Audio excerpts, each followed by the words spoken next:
Welcome to Boost, where high performance meets everyday life. Machining, motorsports, marriage. We're your hosts, Mr. and Mrs. DREWFAB, co-owners of DREWFAB Inc., and partners in absolutely everything. Each episode, we're taking you inside the machine shop, chasing lapse times, and keeping it real with the challenges of everyday life. So sit down, strap in, and turn up the boost, as we don't know what we are or what we're doing. Well, I know what I am. Are you sure? What are you? Tell me. Tell me, what are you? I'm a man. Big, hairy man. Very hairy. You need to work on that. Mm-hmm. What else are you? Smart-ish. I'm a smart, dumb person, or dumb, smart person. That's what I've been told. How many people have told you that? Quite a few.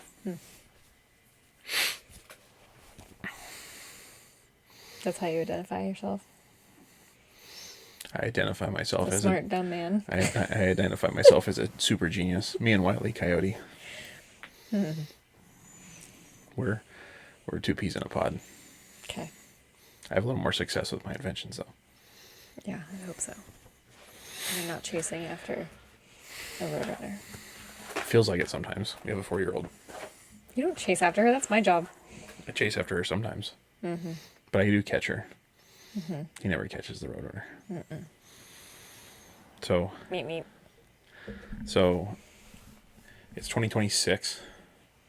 Last time we tried to do this was 2025, which who knows if we'll be able to use. Nobody knows that, though, because they've never seen any of it. We may or may not be able to use some of those. We'll see.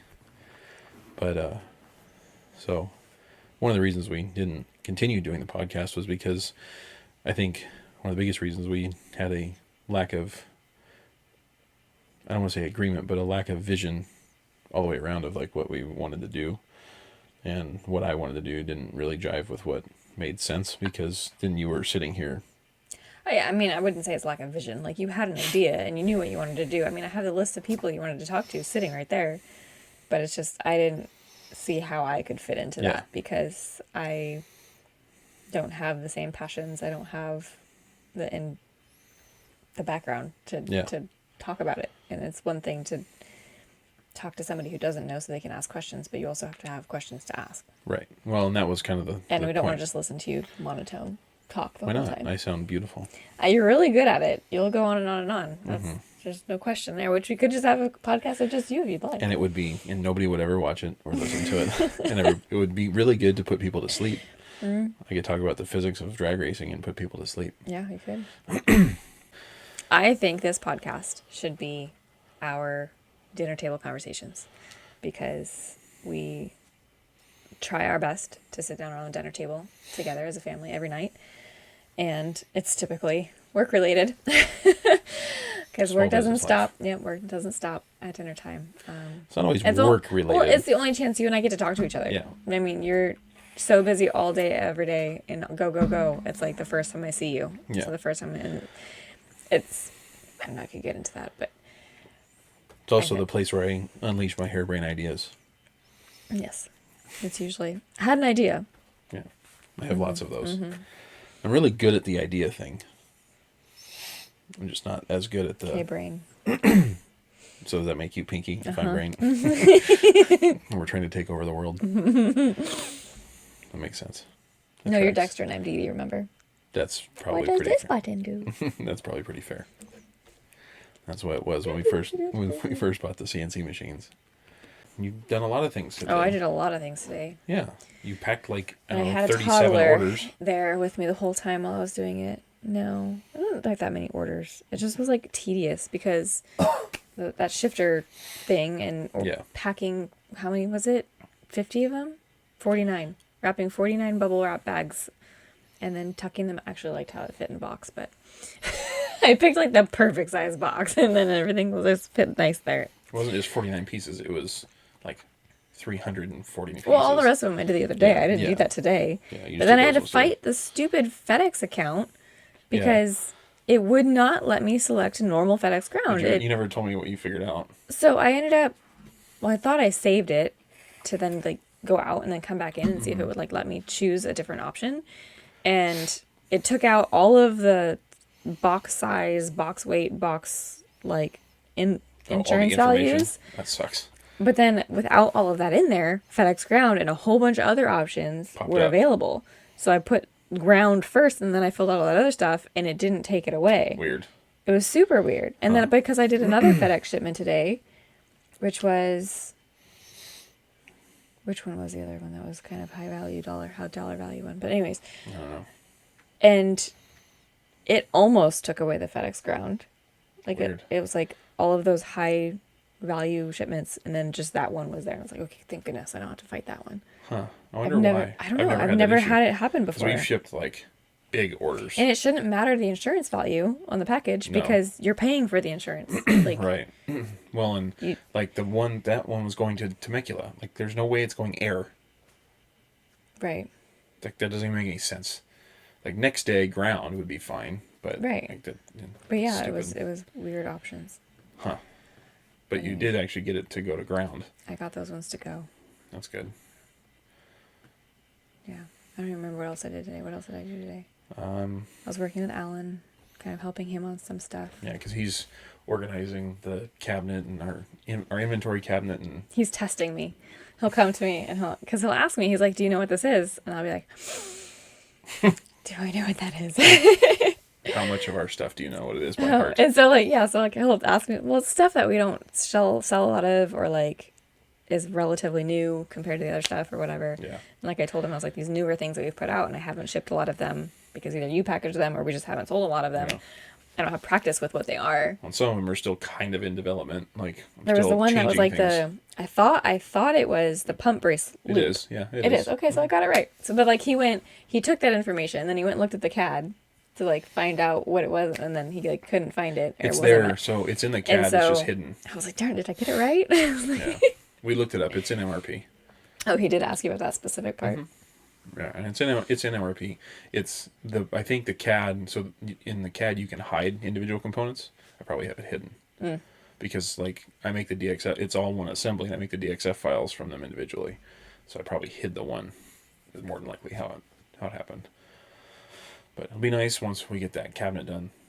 So for people that don't know, we have this big list of knockoff. It's a U-line cabinet. It's 5 feet tall and 4 feet wide, and has like 12 drawers or 11 drawers, something like that. It's big. It's big.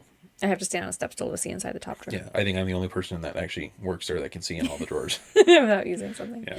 Tippy toes. So it has all of our hardware in it. It has all of our, well, not all, a lot of our parts, but the bigger stuff can't fit. It doesn't have all of our hardware. It has the hardware that we sell. It has the hardware we sell. Yeah, it has the hardware we sell. That's what I mean by all of our hardware. It has the hardware we sell.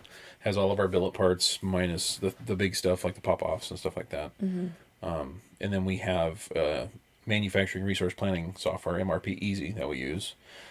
So that's we use that for inventorying and purchasing and all of that kind of stuff. Yeah, we have an intern right now who is in charge of cleaning all of that up for us because it has gotten out of hand and we have not kept up with it. Well, when you have like really 1,000 SKUs. Well, it is, yeah, exactly. You have all of this stuff, and if you haven't kept up with it, and you try and go back in and fix it all, but you're also selling things and doing things at the same time, like it's this constant moving target. Well, and when we implemented it, we didn't have we were rolling it from something else, and because we were still really new at all of it. Yeah, I mean we've had it now for like 5 years. Had it for a while. I mean, it's like when we first got that cabinet, which was what, a year ago? Wasn't that almost? Wasn't that long ago? No, it's almost a year. And ago. trying to just start filling that cabinet is hard because you have to plan ahead for what's coming, right. And if you don't know what's coming, then you have to move all these things around, like have them in the right order, right. And. Well, it's like when we did the cutting tool cabinet, we've made 100 extra dividers for it. We're going to make another 100, probably maybe 200. Yeah, Alan was asking if we had any more. Because we need to get more dividers made because we're running out of dividers. Because it's really stupid. So Uline will sell you the cabinet, and they'll sell you a divider kit, but the divider kit comes with the verticals and the crossbars. So stupid. It's like, I don't need more verticals. You can't even mount them. Like the cabinet's designed where you can only put a certain number of verticals in it, right. But you can put as many gazillion horizontals. It's really dumb. So they won't sell you the horizontals. So if anyone has one of these U-line cabinets and needs horizontals, we make them. But we're gonna get more made for that. For cutting tools too, because we bought a second one of these cabinets for cutting tools. So we're gonna do that too. But yeah, Alan's working on the MRP for the inventory, and we're reorganizing our racks. We used to have these 4 wire racks for inventory, They still He's there. cleaned up a lot of that. Yeah, so there was like a bunch of shit on them. It was just like, I had AN fittings and stuff. It was semi-organized. It wasn't total chaos, but it wasn't necessarily relevant stuff. Yeah. And so now we're like really paring everything down and getting rid of all the other things, and like moving my personal stuff or stuff that we don't necessarily use anymore away. So Yeah, we're actually really making a lot of big changes in the shop. yeah. And Organizational focused. yep, and clearing out the stuff that doesn't need to be there and purging things and Getting rid of all the dad stuff. all your dad's stuff. Yeah. Throwing it away when he's not looking. Yes, because he likes to hold on to way too much. Although he was trying to work on the office and he couldn't find his drywall screw things. You know those things that you put into the drywall, those plastic The anchors? anchor. Yeah, he couldn't find those. He said I used to have a whole bunch of them in the cabinet and Drew threw them away. I did throw them away. Oh. I didn't throw those away. They're probably upstairs, but I Probably gave him the ones somewhere out of the house. Yeah, I've got. But we've remodeled the whole office. Yep. Ripped out the nasty old carpet, repainted, fixed the nice holes in the walls and everything. Put brand new desks. Safe out of the freaking. Your 800-pound safe. No, like try 1,300-pound safe. It's still sitting out front. That almost killed me and Matt. But And then all of those shelves that you're moving out, we're going to build a whole new building inside the shop for metrology, right? Yeah, eventually. We're gonna do it in phases. So Yeah, we're but it's gonna. coming. Yeah, but the CMM is coming. So we bought. I need that voided check, by the way. Oh, I forgot. So we bought a 2013 Mitutoyo CNC CMM, and it's pretty good size. It'll fit an engine block in it. It'll fit bigger than an engine block in it. It's a pretty good size machine. The old one could almost fit an engine block in it. It was like on the edge. Mm-hmm. But this machine, it comes with like a couple different probes, a couple different style probes. I mean, and like the head moves in full 5-axis, and it's got its own programming software, and will give us reports and stuff. So, step 1 is we're going to Receive the machine? no. Step 1 Make room for the machine? Room for the damn thing. So step 1 is to move all of those racks and shit that we have right now for inventory. Is get all that stuff reorganized, relocated. So we were talking about it today. 2 of those racks are going to go over where our assembly area. So we have the shop's kind of broken up into shipping and receiving and inventory. The office, where we have desks and bathroom and stuff. Assembly, which is where I build jet drives and clutches. Mm. And then the machine shop proper, which has the 4 CNC machines. And then we have our back shop. Yeah, our back shop is where we have all of the manual equipment, the support equipment, and the air compressor, which we have another one of those coming. The new air compressor coming, which I don't know when that'll be here, but soon. So there's a rolling rack, and then a little wooden thing over by the assembly area right now, and then that with one bolted to the wall. We're going to take all of that out and dismantle the wire rack and use the shelves off of it, and move 2 of the shelves from the inventory area over there. So now I can have jet drive stuff, clutch stuff, all there. Yeah. It's like when I'm building a drive, I'm like, right now I'm in the middle of a drive, but I'm waiting on a part, so I can turn around and set the suction housing on the rack. Same with the clutch. I can turn around and set the clutch on the rack for in-process things. Also some overflow. Drew really likes racks. Yes. Not that kind. It's a thing. Yes, your dad loves rolly carts, and you love racks. My dad loves rolly carts, and he loves leaving shit on them forever. He says that's you that does that. But case in point, the one that's sitting in the office after the office is done is still full of crap and not out of the office. Yeah, that's my point. Mm-hmm. So, but those 2 racks will move over to the assembly area, so we can kind of reorganize the assembly area, make it a little more efficient, and then we'll leave 2 racks in the inventory area for suction housing, intakes, flywheel covers, ride plates, rails, the big stuff, and all the kinetic stuff too. And meanwhile, we still have an entire loft. That's getting better. It's getting better. I at least put the davit up now, so we have a crane now in the loft. So Alan was working on hooking up the electronics to it or something today, but then he didn't do anything? Yeah, so I was talking to Luke about it. So Luke's our other employee. Because it looked like they started to do it, and then they kind of... So I bought a davit, which is, for those of you who are not boat inclined, is a crane that's on a boat. But this isn't a boat. It's just what they call it when it's on a loft. So it's a crane. For all intents and purposes. But it's mounted. It's a mounted crane. Yeah. It's hard mounted. It's not a jib crane. Cantilever. But it's not a jib crane, because a jib crane's different. A jib crane has a sliding trolley. This is not a jib crane. This is a davit. So it has a fixed pivot, a fixed pick point. That's technical crane things. So it came with a hand crank, which is completely unsafe to have up in the loft. But I bought a remote controlled electric hoist for it. It needs an adapter plate made for it. So that's what they started working on. But they didn't know, they needed direction from me. So we're going to work on that tomorrow. Hopefully we get that done tomorrow. But that'll be super nice because like even that pallet full of paperwork from Host, my dad's old business, we can literally hoist the thing will hold 1,000 pounds. So we can literally hoist the whole thing down. Yeah. So my plan was we can lift the pallet jack up, move some stuff around. Right.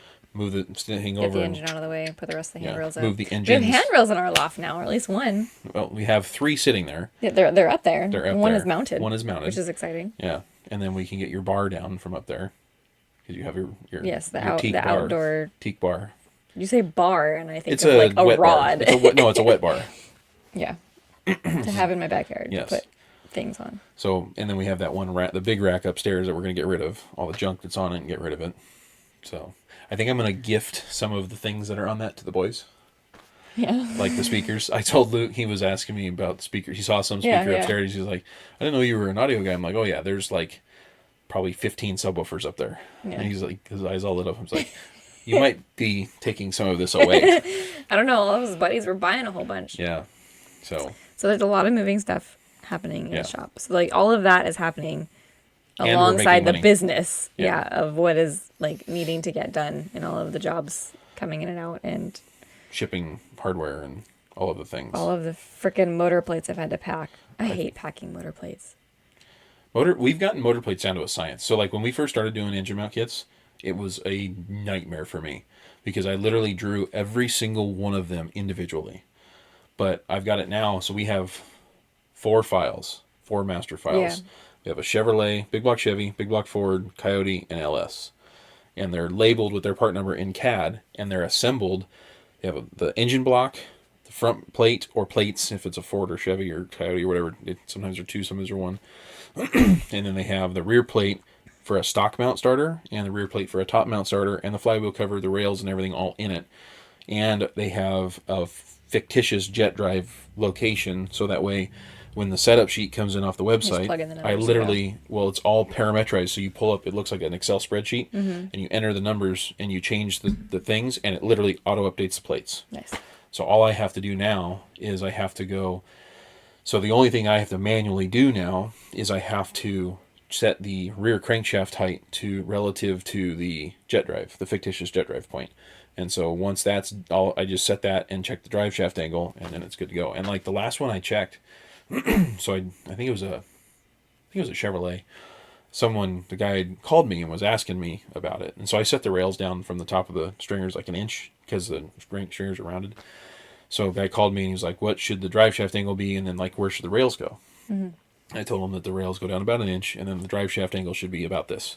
And it was dead nuts what I had in CAD. So I know that it works. And like we've tested it now with the big block Ford, the big block Chevy. I mean, we've made probably 50 big block Ford, big block Chevy, some combination thereof of those.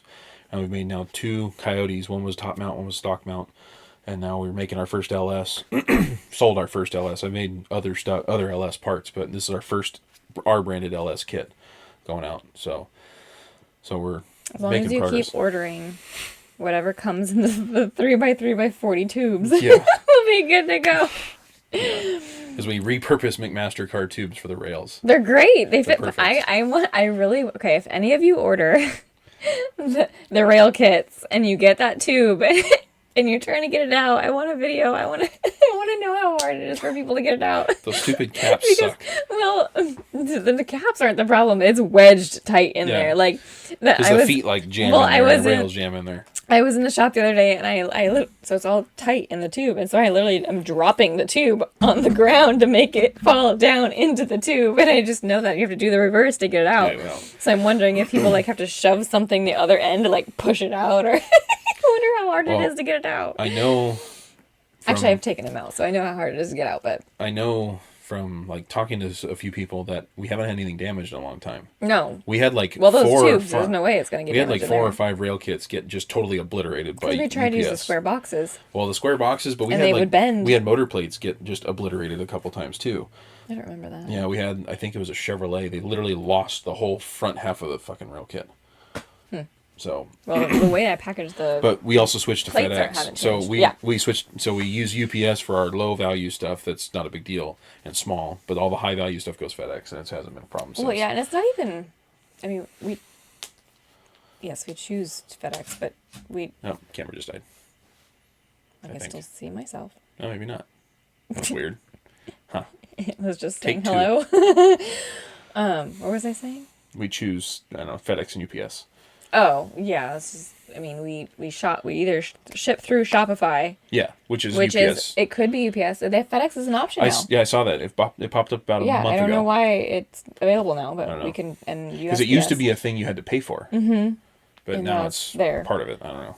And then if we want to ship outside of Shopify, because Shopify's insurance is terrible. If anybody that does Shopify has experience with a different Shopify shipping and insurance, there's a lot of options. We just don't pay for it because we don't want to pay for extra if we don't have to. If we don't have to, but their insurance is absolutely abysmal. We had an intake. Right, it was an intake. I think it was. Yeah. That we had to get like 3 different repair quotes. It was our intake for our intake, our branded intake that we shipped brand new, and it was because dinged. It got dinged, and it came back, and we replaced it, and we sent them a repair or a insurance claim. And they fought us for like a month and a half on the damn thing. It's like, we make this and sell this. We know what it's worth. You're not going to they're tell. in the business of not paying out, Correct. which I mean, I'm sure is all insurance, but like you could tell by the questions that they would ask and like the back and forth, they were just trying to catch you and slip you up in something that would void your insurance. Yeah, it was really stupid. So, but yeah. So we're careful what we ship with Shopify. Yeah. But I mean, we had UPS just straight up deliver a package to the wrong address. Yeah. And I called them. Like it disappeared. And I'm like, for like can you give me the address you delivered it to? And the person on the phone, I was so surprised. The person on the phone that was the one you went and found it, right? Yeah, they actually gave me the address they delivered it to, even though it didn't match where it was supposed to have been delivered. They knew where it got dropped off. That was so insane. And I went to this house, and it was this beautiful mansion house on the top of a hill that was completely under construction, which thank goodness the people were actually still living in it while it was under construction. And their son had taken it to work. To return it, and it was amazing that we got it back. Yeah, and that was that one where I accidentally shipped him. So we had a customer get a steering pin kit, and he sent me his nozzle and droop and everything to do the steering pin adjustment or a modification to, and I screwed up. I had 2 nozzles sitting next to each other on the shelf, and they were both place diverter, but 2 different generations of place diverter, and I just wasn't paying attention. I grabbed the wrong one, and I put it together and shipped it. Well, I figured it out like right after I shipped it. I saw the other one. I was like, oh no. So I called him and told him.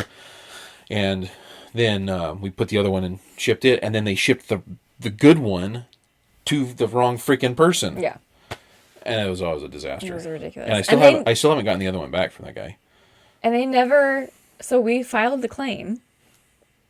And they knew they delivered it to the wrong place. And we never got paid for it, right? I think they paid us. Did they? I think they paid us.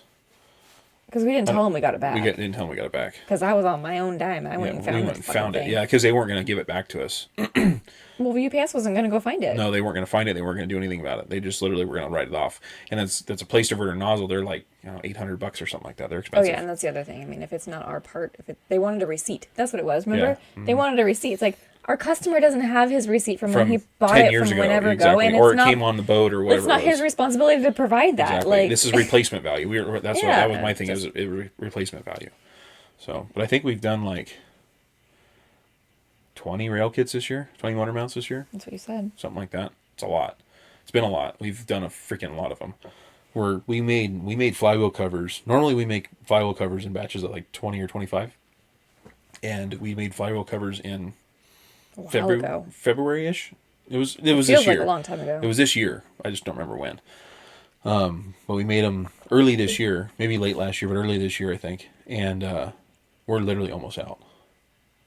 So we got to make. I was actually just looking at material. Oh yeah, you guys did just make more not that long ago because you changed the design of that one. Well, we didn't change the design. The notch in it. We didn't change the design. What we did is we started making blanks. What we used so the flywheel covers are billet, and they come as a big hunk of aluminum. And we poke 4 holes in them with counterbores, and then we bolt them down and then do all the machine work. Well, what we started doing is we made rough blanks where we get like 60% of the material out of it first, but we can make that one into any of the configurations, which we have 3 configurations of them. We have the river weight, the race weight for the stock mount, and then we have the river weight for the top mount.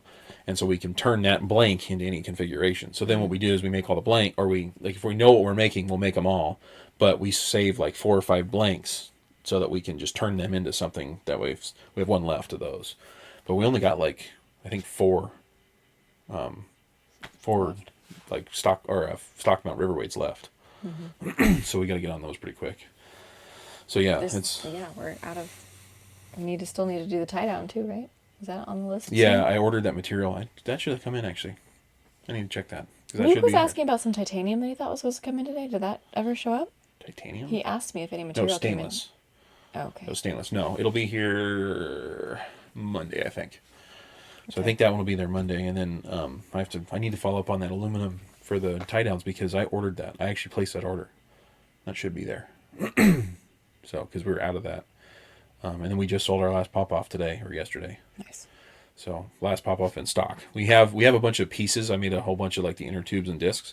So now we got to make new tubes and top caps, I think. So thank you guys for buying. Appreciate it.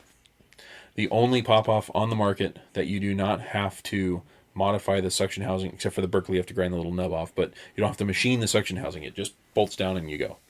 So speaking of people ordering things, what? If you have our stuff and you're happy with it, send us pictures. Yeah. Send us pictures, send us videos. Like, we want to see that stuff out there. Definitely. In use. And we would love... And we'll tag you, like, if you send it to us. We'd love to share your exactly. stuff if you have it. Because, I mean, we have our own boat and car. But...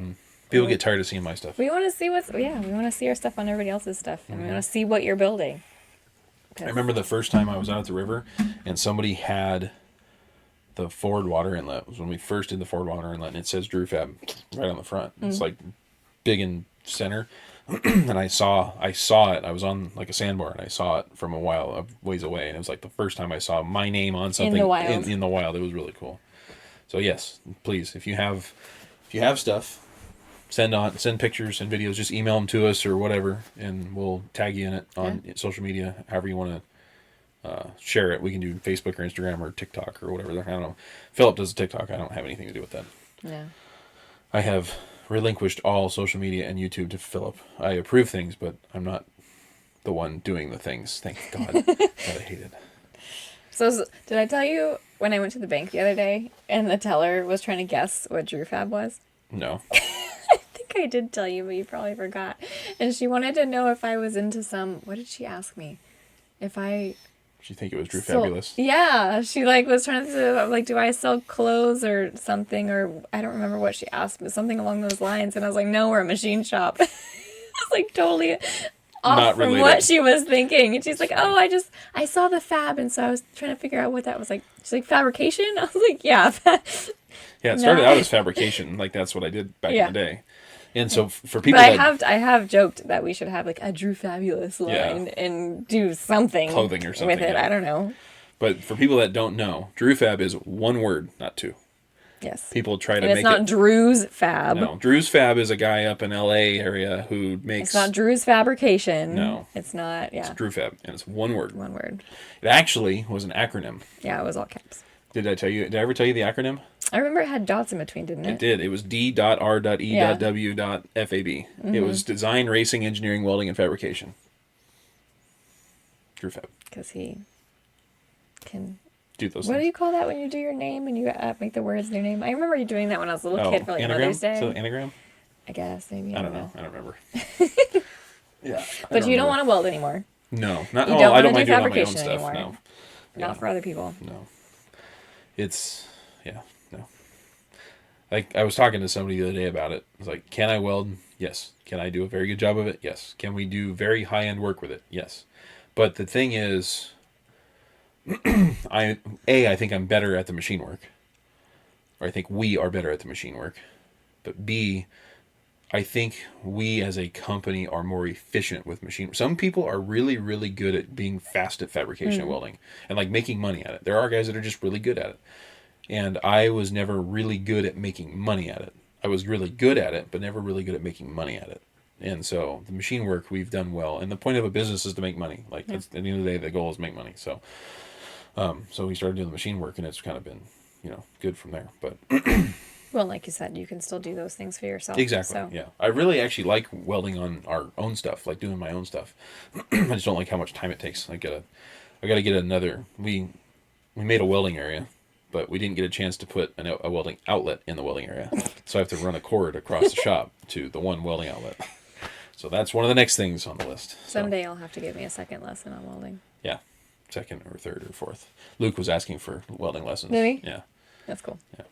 So and Mike has asked too. He wants to learn how to weld better. They both can weld. You need to have like a weekend course. That's what I was telling him. I was like, we should do it on like a Saturday. Come over on a Saturday. Have him come over on a Saturday, and then we'll get them started and let them play. And just be around. To well, help. and the problem though is we have a really, really nice machine. The TIG that we have is super nice. It's a Dynasty 210 or whatever. And like once you weld on one of those machines, you're spoiled. Like it's like welding. That's okay. It's like welding for dummies. It makes welding so easy. Compared to the old sine wave machine that I had that I started out on, it's a piece of cake. So, but yeah, we've got a lot of stuff. It's very important that you learn welding from a person and not AI, because Yes. AI doesn't know how welding works. No. What was it? Oh, it was like a marketing background that AI was making for us. We were looking at like logo ideas and stuff, And it had a it TIG would torch put with a MIG nozzle stuffed on the end just of it. like in the background, like it was Yeah. like on a table of like a coffee mug with our logo, right? And then that was in the background, and it just made no sense. It literally was a TIG torch. It had the TIG nozzle on it, and then it had a MIG nozzle shoved on the end of the TIG nozzle. It was dumb. Yeah. So AI is funny. I hate it. Well, I hate it, but it's useful in some ways. I don't touch it if I don't have to. Yeah. I use it for certain things. There are certain things that's actually been really helpful for me, but yeah, not in general. But so in addition to all of that stuff, we also had the Haas decided to just be stupid for the last like 2 weeks. Yeah. So you had it disassembled. 2 years ago we moved them. The table was out of it forever. Well, did you finally put the table back in? The subplate, yeah, the subplate's back in.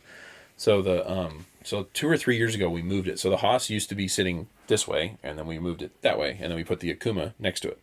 So the Haas, we were having an issue with it. We were machining something and stuff was coming out of flat, and we were like, okay, this is new. So we did a 9-point check on the table, and the table was all over the map. Like Z heights were all over the place. And then we did a tram sweep, and the tram sweep was like 2 thousandths out. And this machine hasn't been crashed. It's not like it's been beat up or whatever. It's a 2020 machine. I bumped it once, but it wasn't a hard crash. The part took all the load. It didn't hurt anything. The spindle was fine. So, but in any case, we started diving into this like a week or 2 weeks ago, and so that machine's been down because of that for 2 weeks. Mm-hmm. And then at the same time, the Akuma decided like 4 months ago, 6 months ago, it decided it's no longer going to tap holes properly. We still haven't figured that one out.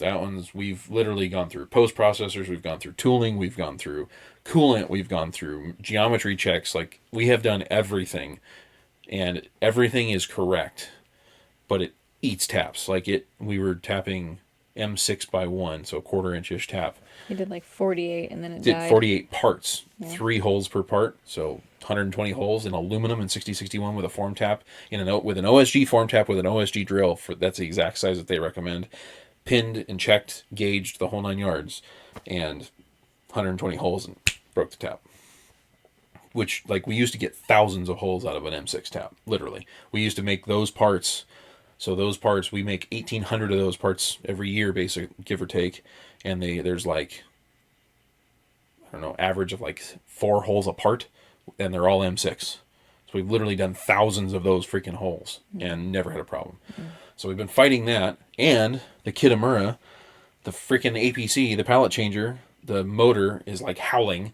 So we've thrown an encoder, a cable, and a drive at it, and it's still not working. And we did the drive first, and then that didn't fix it. Then we put the cable and encoder on it, and then the batteries died, and it lost all the freaking parameters and settings. So we had to have a guy come. So it's been a couple months, rough couple months. So in addition to all of the other things, we've had machines that are being stupid. At least it's all happening when there's no racing happening. Yeah, thank God. Next race is September, right? Yeah, for us, anyways. That's the next boat race. Like September 20th or something like that. It'll depend. The car race will depend on when we get the sand trap done at Verona, because we're working on that. So I'm helping Barona. If they let you. No, they are. They are. We were just talking about it yesterday, day before. Yeah. So my dad talked to track ownership, and we've got a plan. I was compiling quotes and stuff. So we're adding a second net in front of there's a net at the very end of the sand trap, and we're adding a net in front of it that is hooked to like weights. So if you hit it, it'll drag and keep you from hitting the other net at 150 miles an hour plus. So, but yeah, so car race will depend on when that gets done, and then boat race in September. But I got to lift the motor up out of the boat because I can't change the oil with the motor in the boat. I heard you telling Mike that the other day, and I heard him on the phone, and it just made me laugh. Even if I didn't want to do that, like even if I had wanted to do a drain hose or whatever, it won't fit. The drain plug is on the side of the oil pan, and the oil pan is that far from the tunnel. Like it doesn't work. It's better than the Ford. The Ford is like literally the drain plug. I had to shave 50 thousandths off the drain plug to make it fit in between the tunnels. The tunnels are super narrow on that boat. Mm-hmm. So yeah, it doesn't work. So yeah, I got to do that, and then do a health check on it, and just like check I'll cut the filter apart, all those kinds of things, and then cranking pressure, all that nonsense. So yeah, I have a lot of things going on. I don't sleep. Now you need to finish my chicken coop. Mm-hmm. Yeah, and we're building a chicken coop. I finished my chicken coop. But yes, and an above ground pool, because we needed more shit to do. I was hoping to have that. I know. Next week. I know. Well, I don't think anybody's coming to her party anyway, so. No? Everybody said no. That sucks. Everybody didn't come to her birthday, now they don't want to come to her half birthday either. I don't know what the deal is. She doesn't have any friends. That's too bad. I was thinking about that today. I can go get rock, because we need 3/4 gravel. Okay. So I can go get a bag or two of gravel in the truck and use the forklift. And I need to make a perimeter for that, and then we can... We have a new forklift too. Yeah, and we got a new forklift. New to us. It's not new. Yeah. It's not pretty either. It is the same. But it's going to be painted two shades of pink and teal. So I read one of those spray cans, and it was candy pink. I'm pretty sure it was candy pink. Sounds right. I didn't read the other names, but the other our daughter chose the colors for the forklift. Yeah, so. One's like a darker pink, like a Barbie pink, and the other one's like a lighter, like a baby pink, like a really light pastel a real light pink. And then teal. The teal. Yeah, I was trying to get her to put some black in there too, but she wasn't going for it. She was not having it. So that'll be interesting. You can just do that. Yeah, that'll be interesting. I was thinking we'd paint the top. Yeah. The cage, the roll cage, so to speak, black. I also want to do a thing on top of that for like rain and sun, if you're in it. Yeah, the whole seat in that thing needs some help. The seat needs to get thrown away. I was looking at replacement seats. Oh, okay. I was looking to see if I could reupholster it somehow. Yeah, if you can, that'd be cool. Because that's what somebody did. Somebody tried to. Wrapped it, kind of, yeah. Yeah, we tried to.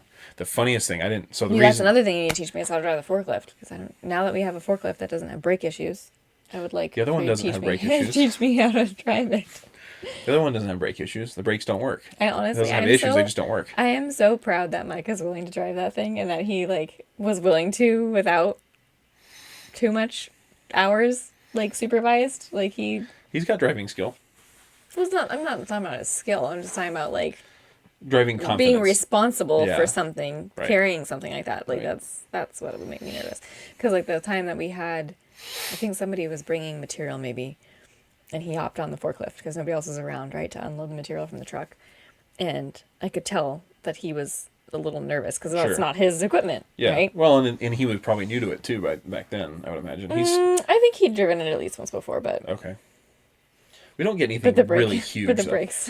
Yeah, the brakes suck. No problem. Brakes are terrible. We've replaced all of the components in the braking system up to the wheels themselves. So now it's time to replace the stuff at the wheels. We were talking about that the other day.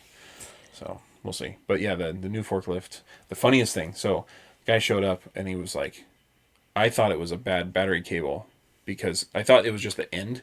Because you open the thing and wiggled you mean it. The new forklift? Yeah, the new forklift. When the guy showed up to drop it off, he opened the hood and then wiggled the battery cable, and I couldn't see it, so I just assumed it was loose or something. All right, whatever. No, turns out the battery cable's stripped back that far, and it's just literally the wire. Hot wired. It's not even that. It's just the cable is sitting on the terminal.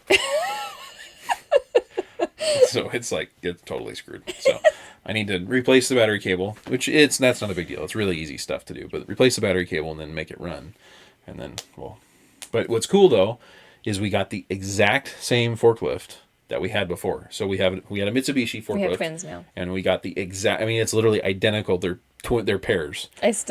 They're paired.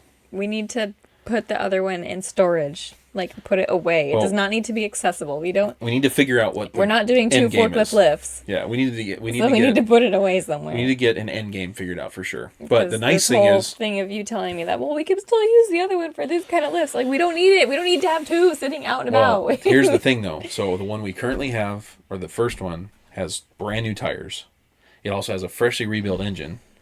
It also has some other nice things that we upgraded and fixed. So the other one has old shitty tires, and we don't know the edge of the engine. We don't know some of those kinds of things. Mm-hmm. But the backup beeper works. So it doesn't make, and these things are really hard to get parts for. So there's no reason to sell the one we have. I'm not saying you should get rid of it, but it needs to get put away. We need to think, like I said, they both don't need to be accessible. We need an end game, like readily accessible. Yeah, we need an end game for sure. But we can still use the other one. We just need to cap off the second and third stage, because the reason we got another forklift is the second and third stage rams, you go up above the first stage and it literally pukes oil out of the top of the ram. So if we cap those lines, it's usable on the first stage, which goes up to 6 feet tall, something like that. Just won't go up to the loft. That was the big thing. And like when we have a scrap haul, the scrap haul is the sketchiest thing that we do. So we have this container. It's a 4 foot by 4 foot by 4 foot steel box full of 1,000 pounds of aluminum chips. And you pick it with a forklift and it's sitting on the forks. There's no fork. No, it has pockets, huh? It's got fork pockets. Yeah, so you've got fork pockets and you pick it up, and the way this truck comes in, so this is a box truck that they took the box off. So it's a flatbed truck basically with sideboards, steel sideboards. Yeah, because it's got the sides on it. And they stack these boxes too high. Yeah. So the truck, the bed of the truck is 5 feet off the ground. The boxes are 4 feet high, and you've got to lift this other one on top of it usually. So you got this thing that weighs 2,000 pounds, 9 feet in the air or more. Like, it's sketchy. And our driveway is sloped this way and this way, so it's like you're all jacked up. Like, yeah, I hate doing that. I'm glad my dad does it. I'm really glad he does it, because I hate doing it. And then inevitably somebody is late for work the day that you're trying to load it, and because you're in the middle of it. Move! I need to get out of the road. Yeah. What do you want me to do? I'm in the middle of something, dude. Yeah. So, yeah, we have a few things going on. But the new car's cool. The boat actually goes fast now. We figured that out. Boat did 110 in the 1,000 feet. Just about 100 in the 660 feet, so that's cool. It's very loud. I forgot my earplugs 2 times ago at the river, and I was deaf for 3 days. So yeah, I didn't realize that. You hadn't told me that your ears were actually ringing all day that day. Yeah, it was bad. Yeah, but I remembered earplugs the second time, so that was good. I truly did not realize how loud it was, because it's got zoomies, and zoomies are stupid. But I truly didn't realize how loud it was, because I'm always wearing a helmet. Yeah. I never, and there are a couple times that I've at the lake and stuff where I've just taken off and motored out. I don't know. It never dawned on me. But I wasn't going fast. I was 2,200 RPM when I was doing those things. When I was cruising down the river, I was 3,200, 3,400 RPM. Cruising. I wasn't going fast, but I was on plane, because I was trying to get from the cove to the launch ramp and vice versa. And it's freaking loud. It's stupid loud. So. Okay. I think we've talked long enough. Have we? Yeah. I think we've bored anyone who has actually listened to this long. Bored? What kind of board? Skateboard, snowboard, wakeboard? Sometimes you try too hard to be funny. It's just not. I'm not trying too hard. I'm just funny. You're laughing now. See? I'm laughing at myself making fun of you. Still works. Mm-hmm. It counts. Okay.